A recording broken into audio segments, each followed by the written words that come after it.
5e dimanche de mobilisation pro-européenne massive à Kiev, mais des manifestants pourtant bien moins nombreux que les week-ends précédents.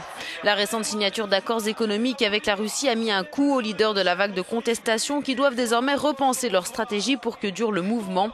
Les chefs de l'opposition ont ainsi annoncé la création d'un mouvement politique unifié regroupant les différentes forces de l'opposition, le mouvement populaire Maïdan.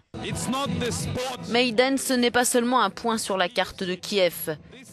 Ce sont des valeurs réelles. C'est l'endroit de la liberté. Ce sera quelque chose comme Solidarność en Pologne. Pas question de s'essouffler, dit cette femme. Certaines personnes vont partir, d'autres vont venir. Nous sommes usés de vivre comme ça dans ce pays. L'Ukraine devrait avoir un avenir différent, mais la fatigue quand on se bat, ça n'existe pas.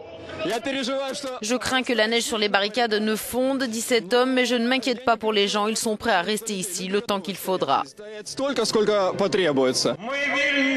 Occupée depuis plus d'un mois, la place de l'Indépendance dans le centre de Kiev est devenue un symbole et un haut lieu de la contestation. Beaucoup sont prêts à y camper jusqu'au printemps prochain s'il le faut. Car ils le savent, le régime de Viktor Yanukovych s'est ressaisi. Et maintenant, explique notre correspondant à Kiev, l'opposition fait face à deux défis.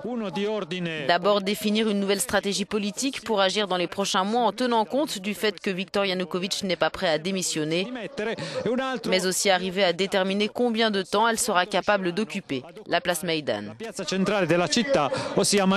Sergio Cantore, Euronews, Kiev.